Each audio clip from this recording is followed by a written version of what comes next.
nossos pedidos, os nossos agradecimentos, né?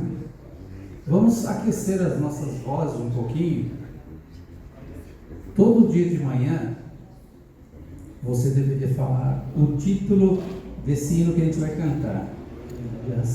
394, irmão. 394. De hoje em diante.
Perto de Jesus, 402.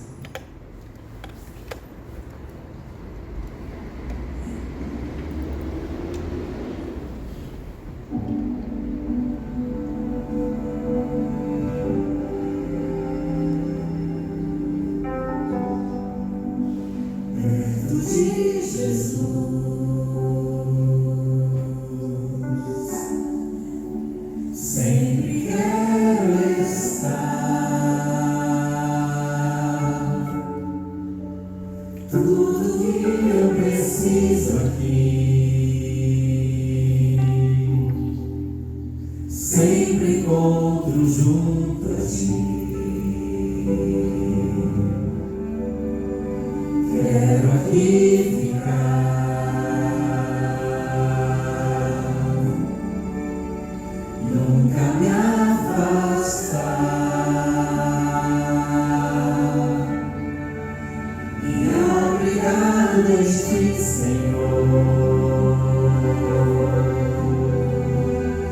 Sinto teu amor por mim. Tu és o meu rei.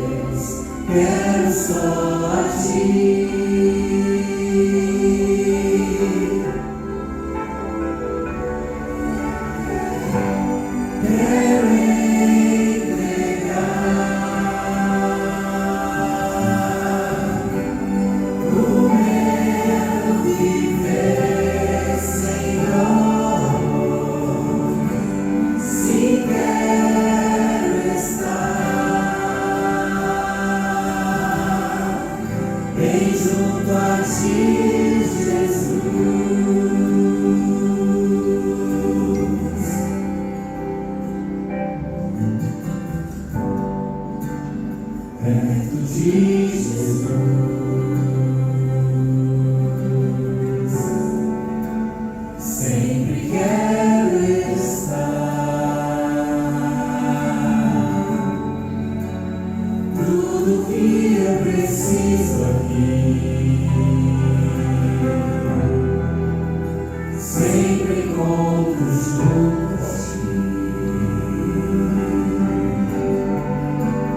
Quero aqui ficar,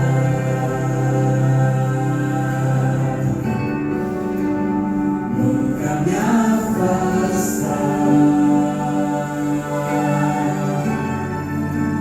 e abrigado em ti, Senhor. Sinto teu amor,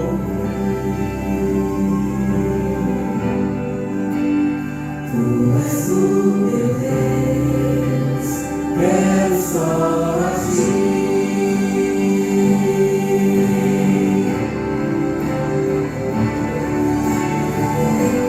Quero entregar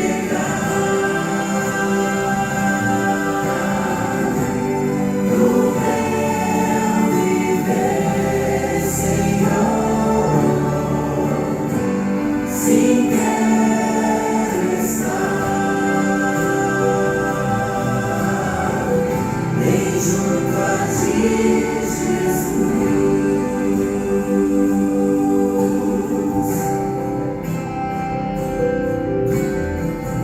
Bem junto a ti, Jesus.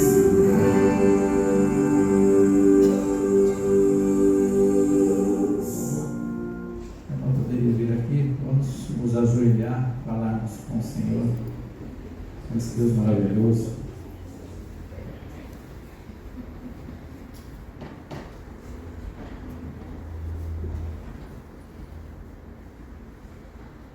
Querido Deus, eterno Pai, louvado e agradecido seja o teu santo nome. Te rendemos graças, Senhor, pelo teu cuidado, pela tua proteção, pela tua presença em nossa vida. Te agradecemos porque o Senhor enviou o teu Santo Espírito para nos conduzir até aqui. Invocamos a tua presença para que tudo que for feito aqui nessa noite seja para a honra e glória do teu santo nome. Abençoe cada pessoa, Senhor, que se encontra aqui, aquelas pessoas que ainda estão no caminho. Abençoe cada família, cada lar aqui representado, para que possamos receber as bênçãos que viemos buscar, para recarregar a bateria espiritual, assim dizendo, para completarmos essa semana, seguro firme em tuas mãos. Abençoe o pastor que irá apresentar a tua palavra.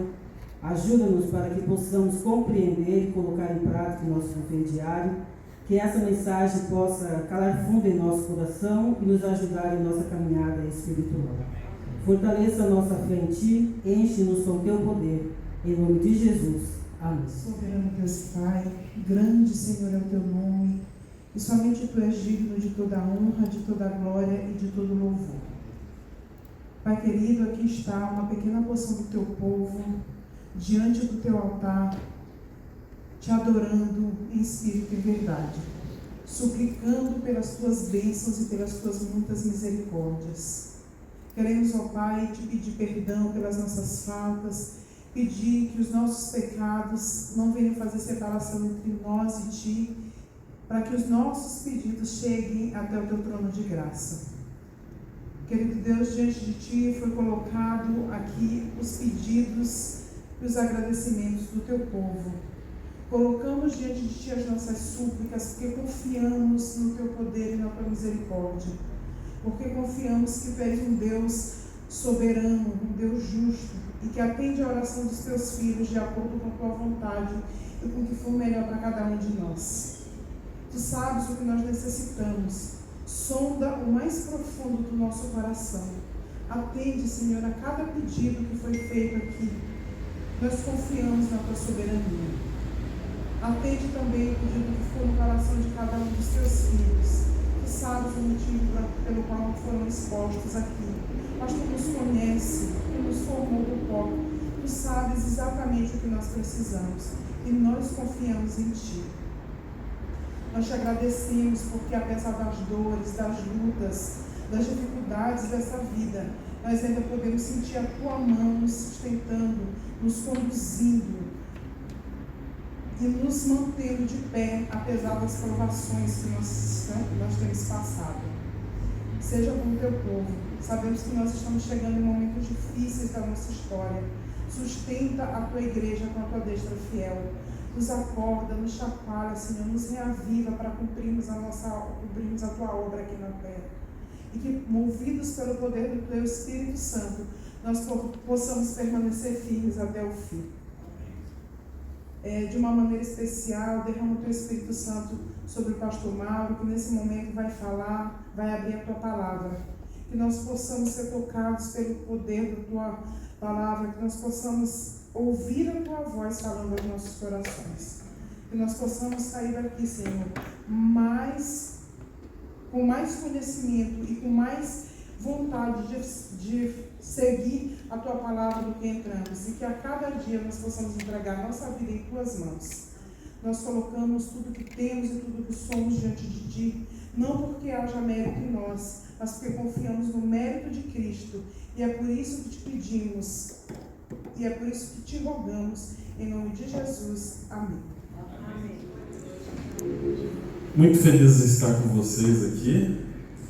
E que bom que você veio, enfrentou aí as dificuldades da cidade para chegar até aqui, né? Mas tenho certeza de que você vai sair daqui abençoado e se sentindo bem por ter escolhido estar neste lugar agora à noite. Não tem outro lugar melhor para você estar do que aqui. Eu vou fazer aqui uma sequência de 3 sermões dentro da mesma temática e espero que você aprecie essas séries que a gente está fazendo.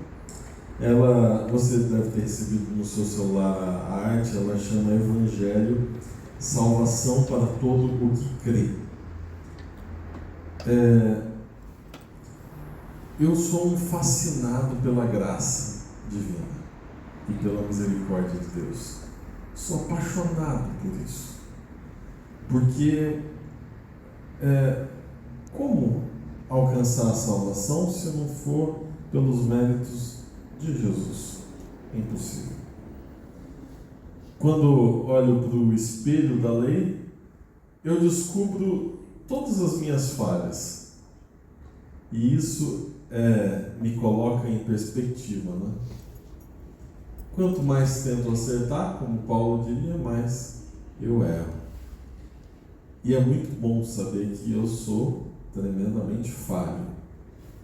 Conversando com algumas pessoas, eu estava outro dia numa casa fazendo uma visita e a pessoa tinha acabado de passar por uma crise muito profunda de uma dessas ações que trazem consequências, né, para a família e tal, e para a vida.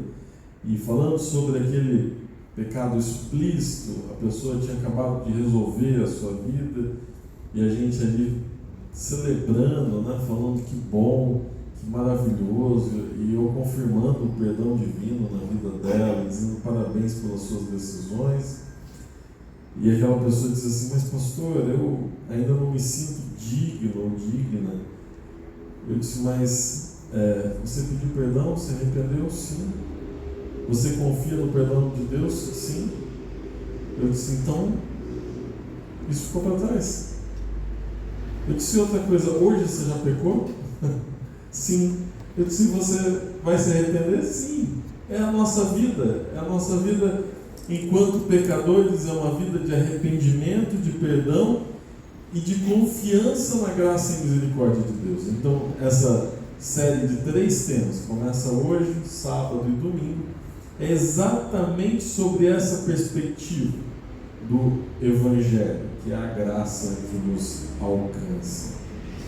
Sábado, o sermão vai ser mais abrangente sobre isso, mas hoje eu quero introduzir por uma história que não é normalmente direcionada para esse assunto, mas que para mim é um assunto sobre graça, salvação e adoração. Então convido você a ir a Daniel no capítulo 1. Esse é um dos capítulos sobre história, né, do livro de Daniel. Daniel é um profeta importante nas Escrituras, um profeta com profecias escatológicas, mas vários dos capítulos de Daniel apenas apresentam quem ele era e em que realidade ele se encontrava. E Daniel capítulo 1 apresenta como ele chega em Babilônia e um desafio que ele enfrenta. Muitas pessoas vão pregar sobre esse capítulo tentando provar para você de que o assunto aqui é comida. Mas para mim, comida é a última coisa que se trata de Daniel capítulo 1. Provavelmente nem precisava ser comida, podia ser outra coisa aqui que daria o mesmo resultado. O assunto aqui é adoração. É adoração. A grande escolha de salvação do ser humano não é sobre o que ele vai fazer, mas sobre quem ele vai adorar, a quem ele vai servir. Este é o ponto. Porque fazer sempre vai ser pequeno perto do Deus infinito, em justiça e perfeição. Então, é mais importante adorar, crer, do que fazer. Sempre. Daniel capítulo 1 apresenta que no ano 3º do reinado de Jeoaquim, rei de Judá, veio Nabucodonosor, rei da Babilônia, a Jerusalém e a sitiou. Bom, lá estava Nabucodonosor, Babilônia, o império da época, um império rico, poderoso. Ele chega até Jerusalém, até Judá, cerca a cidade e começa então uma batalha pela dominação de Judá. A questão aqui é que Nabucodonosor conquista Judá não porque Judá não tinha capacidade bélica, não era forte o suficiente o seu exército, mas Deus havia dito através de Jeremias para o povo de que se o povo continuasse ignorando a Deus, Deus ia deixar que o povo fosse dominado. Então, no verso 2, quem entrega Judá para Nabucodonosor é o próprio Deus. E a gente pensando que a gente está com o destino da nossa vida em nossas mãos, né? Que a gente é que sabe o que a gente está fazendo. Mas até o reino de Jeoaquim, até mesmo o poder de Nabucodonosor, tudo isso estava sob o domínio do próprio Senhor. O Senhor lhe entregou nas mãos a Jeoaquim, rei de Judá, e alguns dos utensílios da casa de Deus. A este levou-os para a terra de Sinar, para a casa do seu Deus, e os pôs na casa do tesouro do seu Deus. Bom, aqui já começa a provar de que o assunto é adoração. Nabucodonosor não só invade a Jerusalém, como vai até o templo e rouba os utensílios sagrados do templo e leva para o templo do seu Deus, que na verdade não era um Deus, né? Era qualquer coisa que ele adorava, mas enfim. Então a questão aqui é a adoração. Quando nós fracassamos, Deus fracassa junto conosco. Porque o grande prêmio da salvação é a nossa vida. O desastre do universo somos nós rejeitando o amor de Deus, nós nos negando a adorar a Deus, nós aceitando adorar os ídolos. No sábado eu vou, acho que fazer um parênteses sobre isso, não, acho que no domingo. No domingo eu vou falar sobre adoração a ídolos na história do profeta Elias, no Monte Carmelo. Vocês conhecem a história? A gente acha que ídolos, então só um parênteses, tem a ver com televisão, com celular, com internet, com música, com roupa e com comida. E a gente começa a tentar achar nessas coisas os ídolos. Ídolo começa com o que a gente é. Começa naquilo que a gente confia, naquilo que a gente tem fé. É muito mais profundo do que esse negócio. É muito fácil a gente olhar para os sintomas, né, das nossas doenças espirituais. Esquece os sintomas. Nesses 3 sermões a gente vai falar sobre o cerne.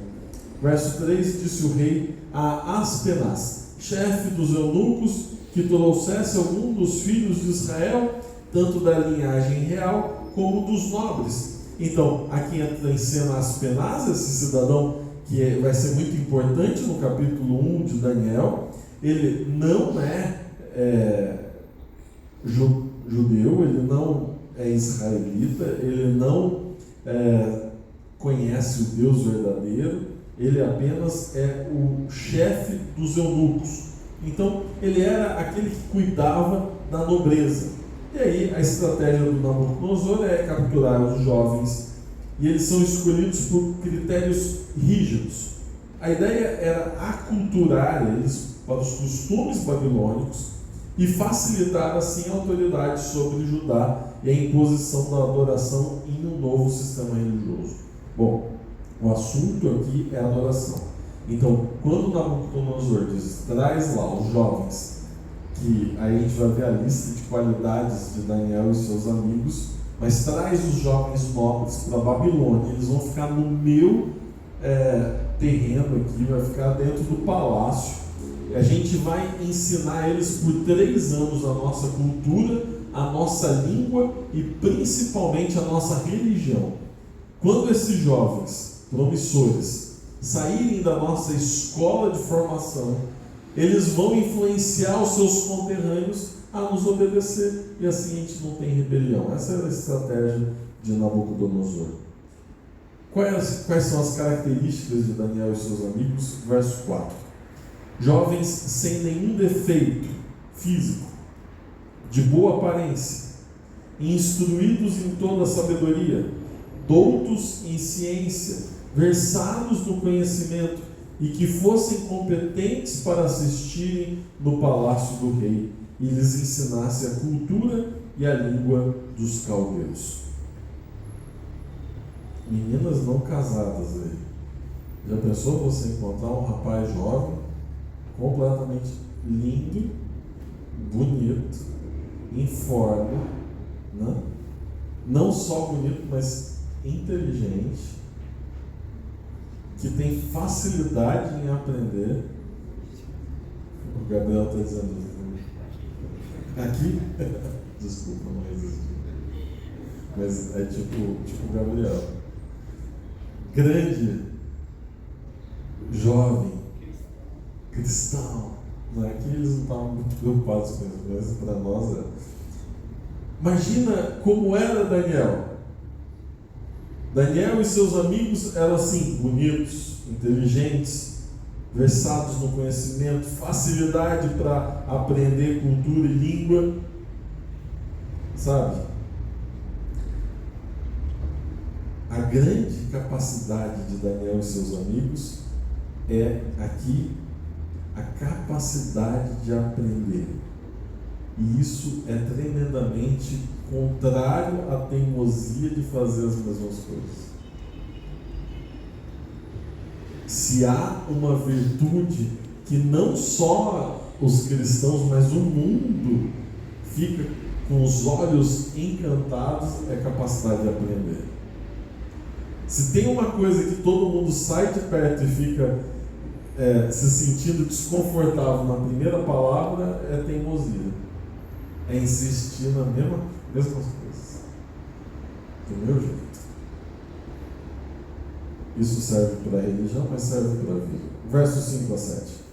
Determinou-lhes o rei a ração diária das finas iguarias da mesa real e do vinho que ele bebia, e que assim fossem mantidos por 3 anos, ao cabo dos quais assistiram diante do rei. Entre eles se achavam dos filhos de Judá Daniel, Ananias, Misael e Azarias. Então o chefe dos eunucos, o Aspenaz, lhes propôs outros nomes, a saber, Daniel, Belsazar, Ananias, Sadraque, Misael, Mesaque e Azarias, Abidnego. Ok. Estratégia de Nabucodonosor. 3 anos para o quê? Aprender a língua e a cultura. Segundo, ele troca um nome Nome é uma coisa que é preciosa, né? Alguém fala o seu nome de maneira diferente ou atribui alguma coisa ao seu nome que você já fica. E quando a pessoa erra? E quando erra as letras do seu nome? E quando chama você, já te conhece, né? Digamos que você se chamasse Joaquim, a pessoa te chama de José. Aí você diz, não, é Joaquim. Aí daqui a pouco, ô José. Agora, pior do que isso, ao invés de simplesmente errar o seu nome, a pessoa vai dizer, a partir de hoje é José, tá? Porque eu quero. É José.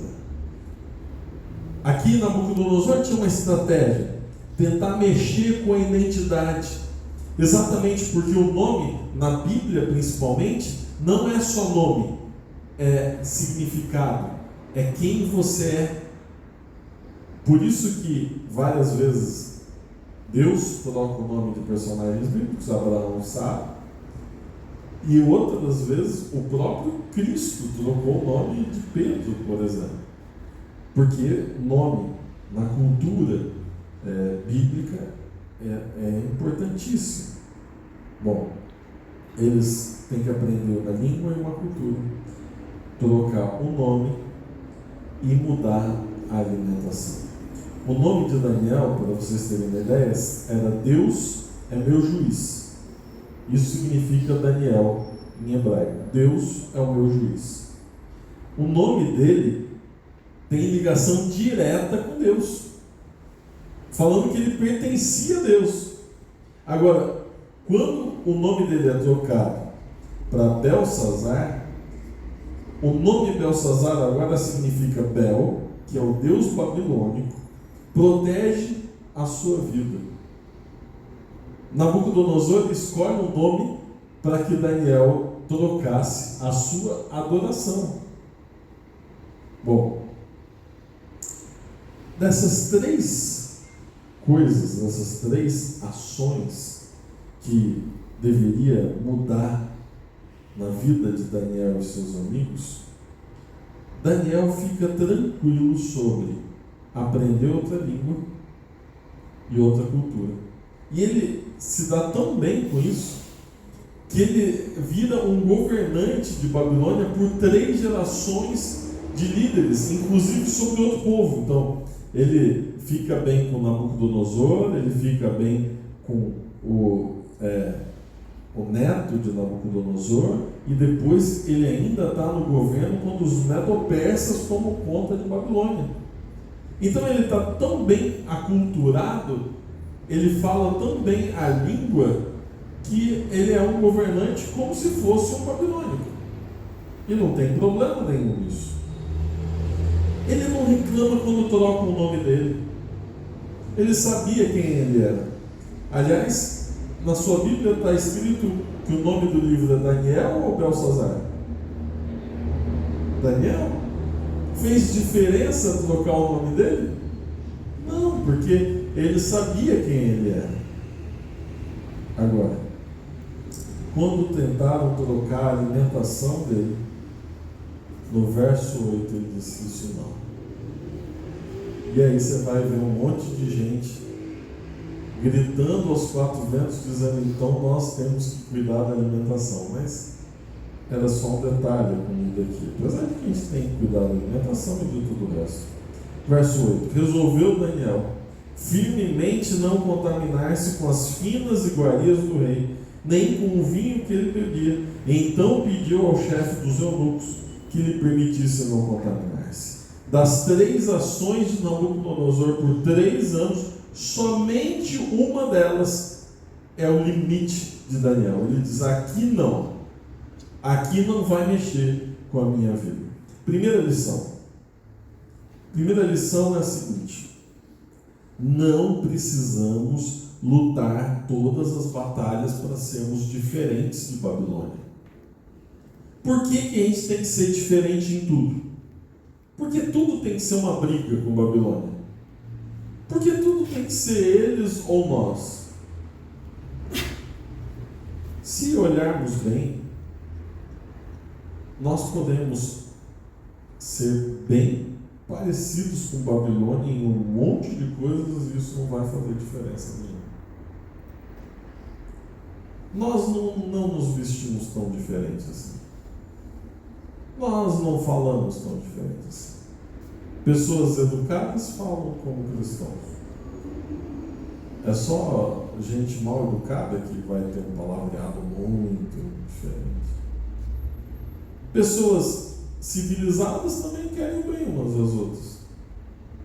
Nós não somos tão melhores que os outros. Quem sabe a gente até não atende tão bem os mais necessitados assim, como outros grupos. Sabe, por que tem que ser tão diferente? Por que tem que ser tão exclusivo em coisas que não fazem a diferença? Outra coisa, às vezes não tem problema também chegarem a trocar o nosso nome, nos chamarem de forma diferente.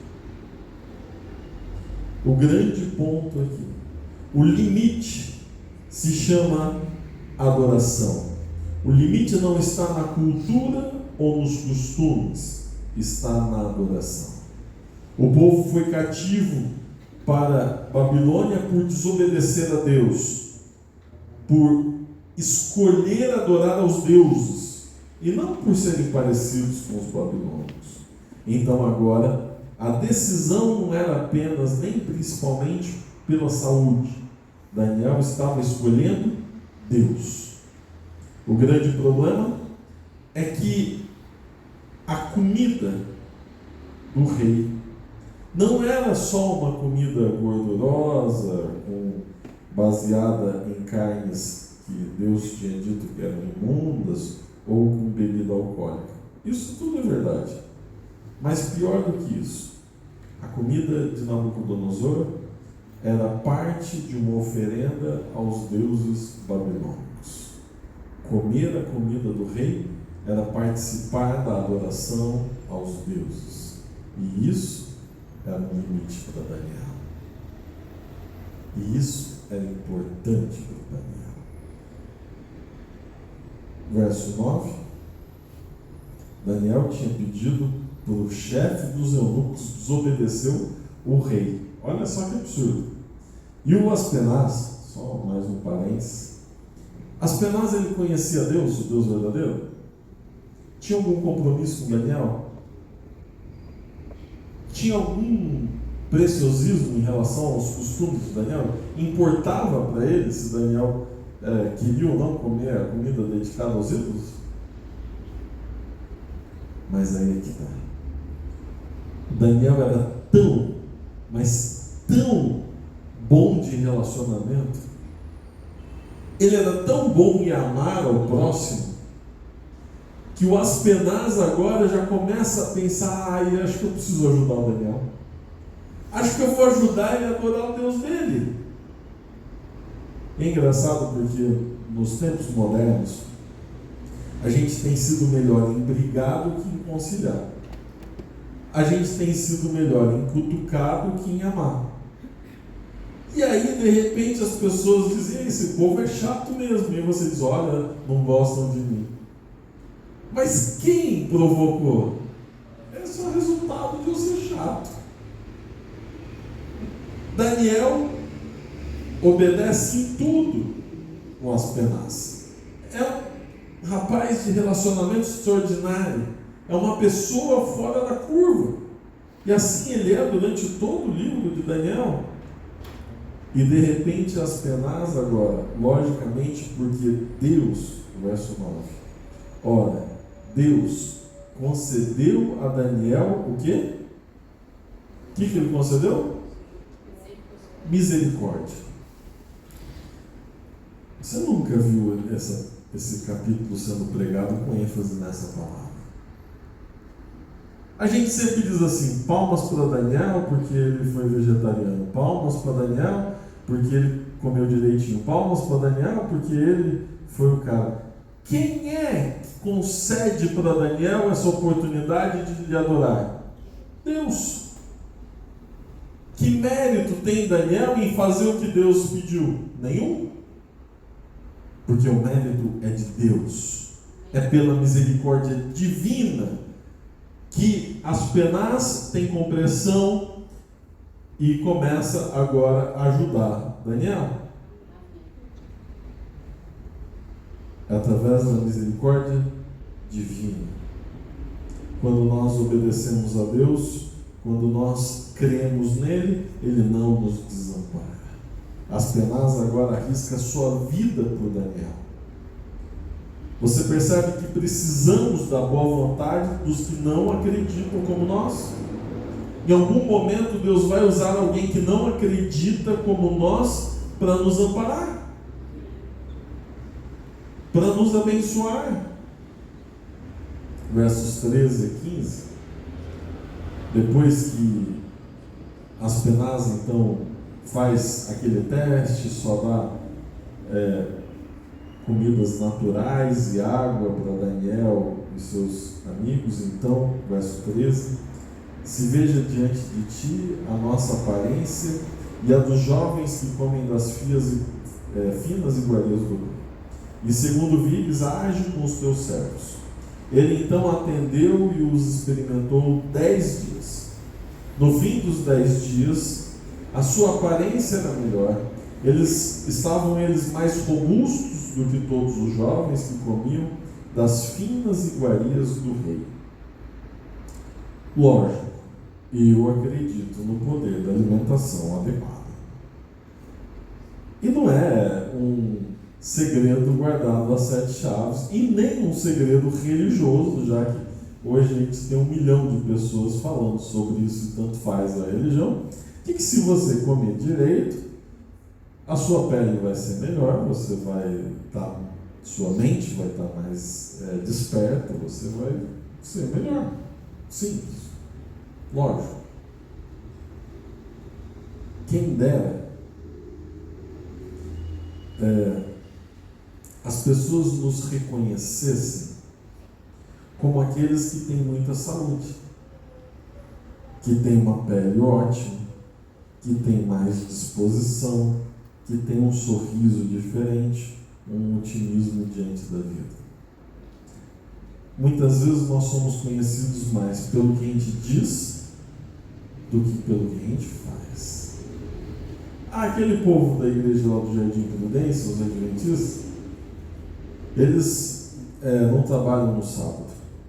Eu gostaria que a gente fosse conhecido pelo que a gente faz no sábado. Eles não comem carne de porco. Lógico, a gente não come carne de porco. Mas quem sabe a gente fosse reconhecido por aqueles que têm a melhor pele do bairro, que têm a melhor disposição possível, incansáveis, não pelo que a gente não come, mas pelo que a gente faz, entende? Porque muitas vezes a gente fala só que não come, mas a gente acaba fazendo tudo errado.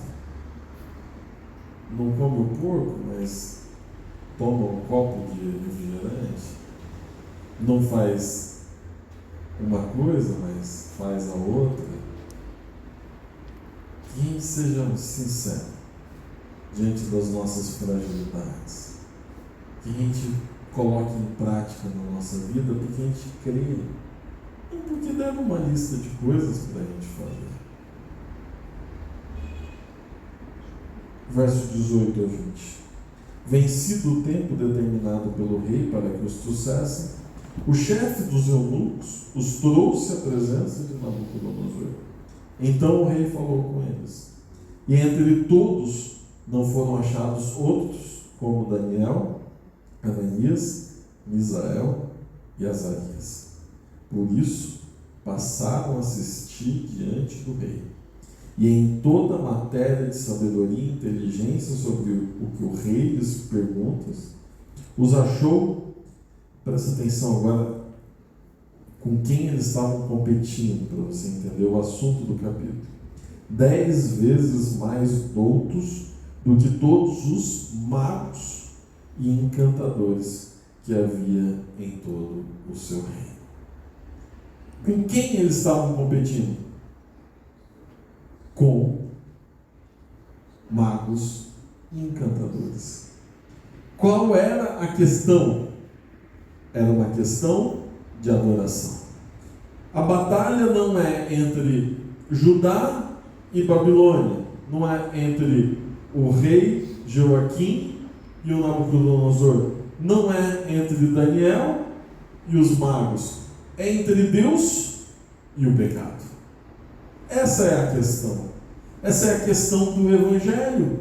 O que é o Evangelho, senão o plano da salvação executado por Cristo em nosso favor?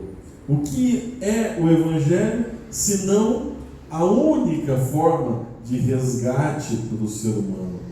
A esperança, a luz no fim do túnel, diante desse mundo de trevas. No fim da história, Daniel mostra de forma extraordinária que dá certo adorar a Deus. Ele diferencia costumes de princípios e agora testemunha diante do rei do maior império que o planeta já viu, pelo menos o mais rico de todos. Lá está Daniel. Eu queria que você compreendesse pelo menos algumas poucas coisas. A primeira, a questão da salvação é uma questão de adoração. Sabe? É mais importante o porquê você faz as coisas do que o que você faz. Por que você está aqui no culto hoje? Por que você não esteve aqui no culto no outro dia? Isso é importante.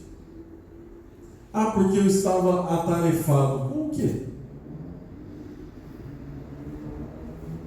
Com que coisas? Ah, no sábado, pastor, eu vou vir para a igreja e vou vir com uma roupa diferente. Por quê? Para quê? Pastor, eu creio em Cristo e Ele é a prioridade da minha vida. Qual vai ser a primeira coisa que você vai fazer amanhã na sua vida? Quando você receber o seu salário, qual é a primeira coisa que você vai fazer? Quando você tiver que tomar decisões por Cristo, como vão ser essas decisões? Você realmente adora Deus sobre todas as coisas? Essa é a pergunta aqui. Porque Deus tem salvação para você. Quando Daniel mais precisou, onde estava Deus? Ao lado dele. Misericórdia estava disponível para ele. Quando você mais precisar. Hoje e amanhã na sua vida, Deus vai estar do seu lado. E aí não importa se tem Babilônia, não importa se tem risco de vida, não importa se é mais poderoso, mais forte, mais rico que você, isso tudo é pouca coisa diante de Deus. Mas escolhe a Deus de verdade. Não escolhe o costume, a aparência, eu faço porque me mandaram fazer. Ninguém manda em você. Eu faço porque na Bíblia está escrito, está mesmo. Adora a Deus de verdade, entrega a sua vida nas mãos dele, deixa Ele te conduzir. Não é mais ninguém que te conduz. O mundo está mal e está acabando, graças a Deus por isso. Seja fiel aos seus princípios e você vai testemunhar e você vai ser o troféu de Deus. Amém. Daniel foi o troféu de Deus diante de Babilônia. Não porque ele se recusou a se parecer com os babilônicos, ou a falar como eles, ou até a trocar o nome dele, mas porque ele se recusou a adorar os deuses. Adorar os deuses modernos é depositar confiança no que você faz, nas suas forças. É achar que os seus conceitos são maiores do que os outros. O maior Deus que compete com Deus verdadeiro é o nosso próprio egoísmo. porque o único que pode limitar o poder de Deus somos nós. O único que pode dizer, Senhor, eu não vou ser salvo, sou eu. Então escolha a salvação, escolha Cristo. E Ele vai estar ao teu lado te dando misericórdia e salvação de uma vez por todas. Amém. Sábado, no nosso próximo encontro, eu vou estudar com vocês o capítulo 3 de Romanos, 10 versos do capítulo 3. É o texto mais profundo das Escrituras. O mais difícil, provavelmente, porque é teologia pura de Paulo. Mas ele é tão lindo, ele é tão maravilhoso. Você vai sair daqui com a sua cabeça fervendo de ideias e pensando, Senhor, eu preciso mudar a minha vida. Então venha sábado para a gente continuar essa jornada de salvação. Deus tem salvação gratuita para você hoje e sempre. Amém. Fique em pé, vamos falar com Deus. Senhor Pai que estás nos céus, obrigado pela vida de Daniel. Quando olhamos para este episódio da vida deste profeta espetacular, nós compreendemos que estamos sim num conflito entre bem e mal. Um conflito sobre adoração. Em cada segundo da nossa vida nós somos tentados a priorizar a Ti ou o pecado. A nossa vontade ou obedecer os Teus mandamentos. Tentar a salvação.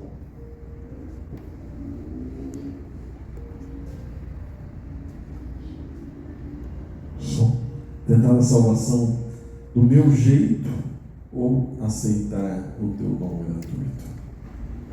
O tempo todo nós estamos num conflito. Que o Teu altar seja erguido dentro de nós. Que sejamos templo do Teu Santo Espírito, que Ele habite em nós, de forma que nos entreguemos completamente em Tuas mãos. Senhor, nos ajude a escolher a Ti sempre, a cada passo, a cada segundo da nossa vida. Aqui são os Teus filhos que trouxeram ansiedades, pedidos, motivos, que entregaram em Tuas mãos, dizendo, Senhor, aqui vai além da minha capacidade, eu não tenho o que fazer. Nos atende, Senhor. Opera os Teus milagres em nossa vida. Amanhã teremos alguns desafios, alguns que a gente já conhece, outros que até vão nos surpreender, mas que tenhamos a certeza de que o Senhor está ao nosso lado e que a Tua misericórdia e graça sempre estão disponíveis a nós. É isso que nós te pedimos e muito mais agradecemos por amor e em nome de Jesus. Amém. Deus abençoe você.